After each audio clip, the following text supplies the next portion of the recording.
So the next thing we want to do now that we've validated these guesses is to write the code so that when we enter that valid guess, the underlying global variables that store the data about what is going on in our game reflect that new updated guess. So here we have our check guess function, and this will check first if the guess is included in the secret word. So this code is already written in the starter code, but this just says if secret word dot includes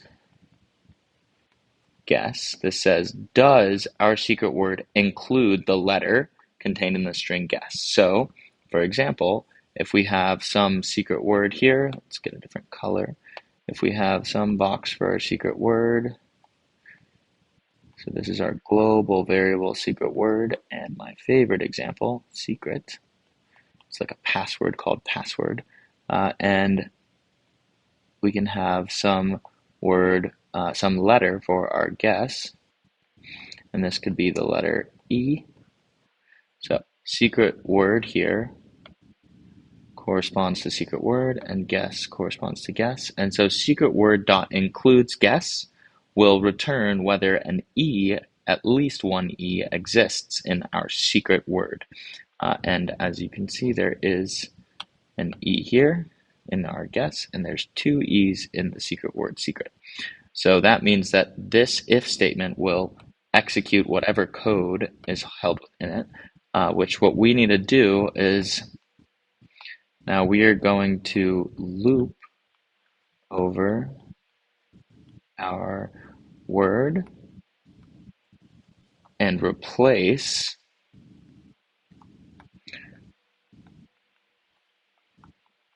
any instances of the guessed letter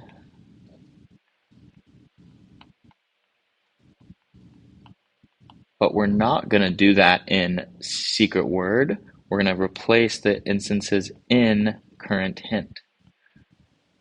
So the hint is what's displayed on our canvas that shows we have our Hangman over here, and we have secret. So our current hint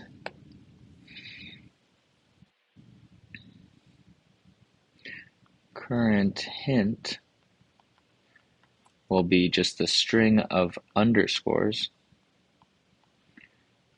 And you can notice that there's a direct map. The first S is represented by this first underscore, the E by the second underscore, and so on. And so what we need to do is go through each letter in secret word, and if that letter matches, then we need to replace that letter. So the way we will do that is we can use our standard loop structure to loop over a string. So we can say for variable I equals 0, semicolon. Let's make that very clear that that's a semicolon. I know it's going to be confusing sometimes. Until I reaches the end of the secret word's length.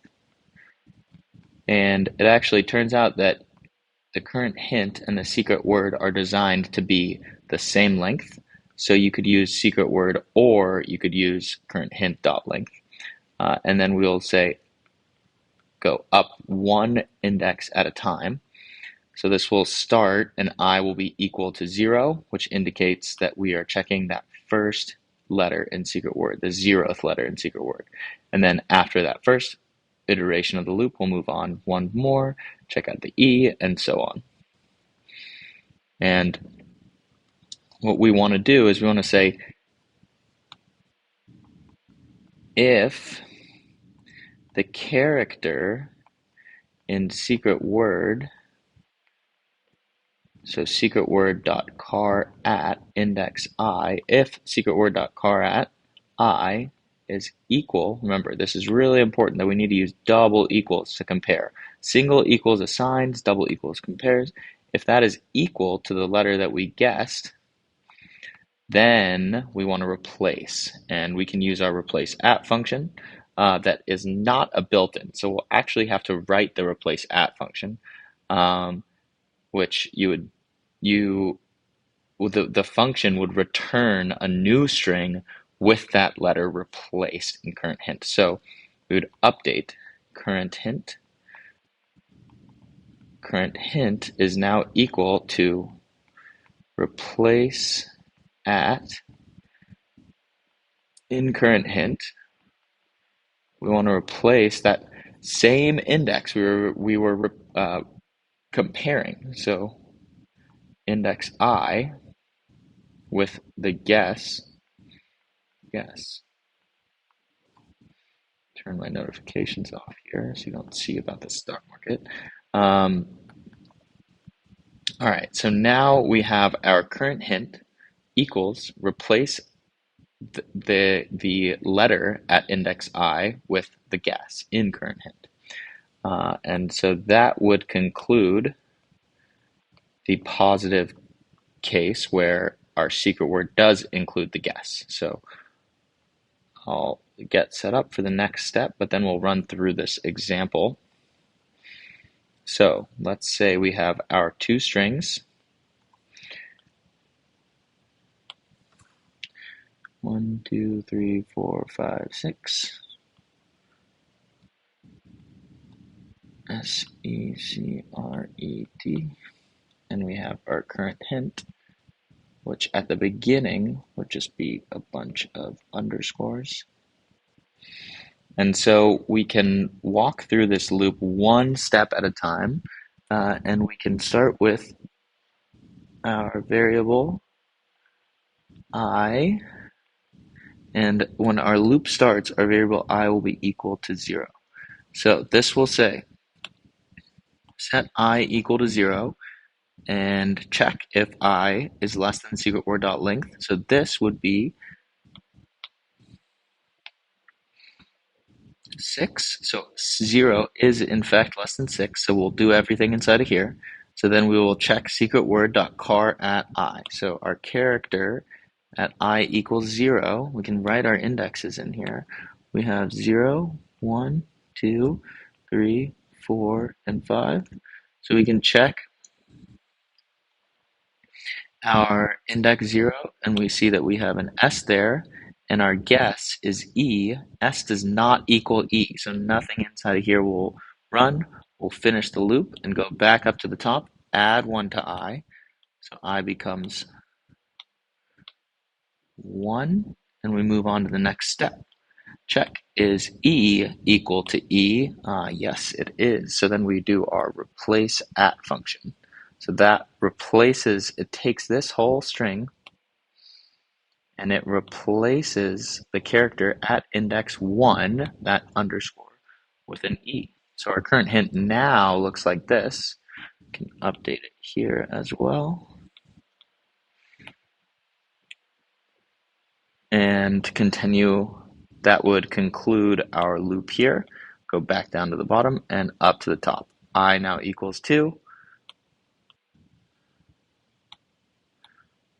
Nothing happens thanks to our if statement here, checking if that C is equal to E, and it's not, so we go back down to the bottom, up to the top, I equals 3, step through again, nothing, update I equals 4, at index 4 we have another E, so when we go through here, if secret word dot char at I equals 4, so we grab this character, compare it to this guess, and that is the same. So again, we run this replace at function, and we replace our two instances of E,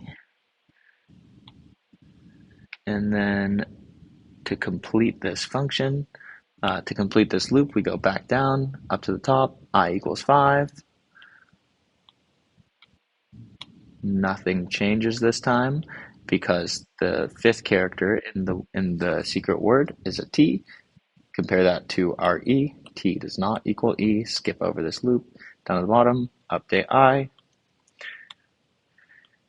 And now I, which is now 6, is no longer less than secret word not length, so our loop is done. And then we would continue down to the bottom of the function where we update our guesses string. So let's draw that out to make sure that this is complete.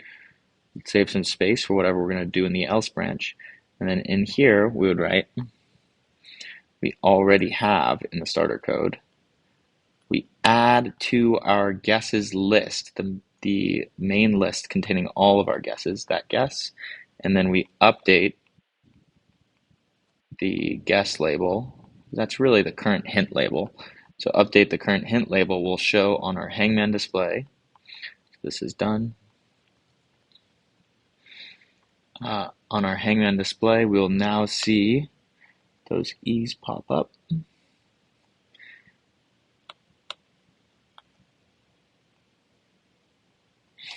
And that is the positive case for our display. So we've now checked the positive case. What about if the guess does not exist in our secret word? Let's get rid of all of that and let's take a new guess. So run through the vowels. We think maybe there might be an A in there. Try out the letter A as guess. So again, our secret word, still secret. Secret word dot includes guess. Well, our guess is now A. There's no A in secret word. So this here returns false, and we do not execute any code in the if statement. Instead, we jump all the way down to the else statement, and we need to make sure that we have updated incorrect guesses. So our incorrect guesses string maintains the list of all of the characters that we've guessed so far that are not correct. So incorrect guesses append that guess to the end. And then we also want to make sure that we update our display by drawing incorrect guess. So this is another function that we have not yet implemented. So we'll draw that incorrect guess, something which is still a to-do, but this will then say if that secret word does not contain that guess, then our incorrect guesses list will now contain the letter A, and we'll see that A pop up underneath our display, and eventually, not yet, but eventually we'll see that display add. So here is all of the code you'll need for that function check guess, and I'll show a demo next.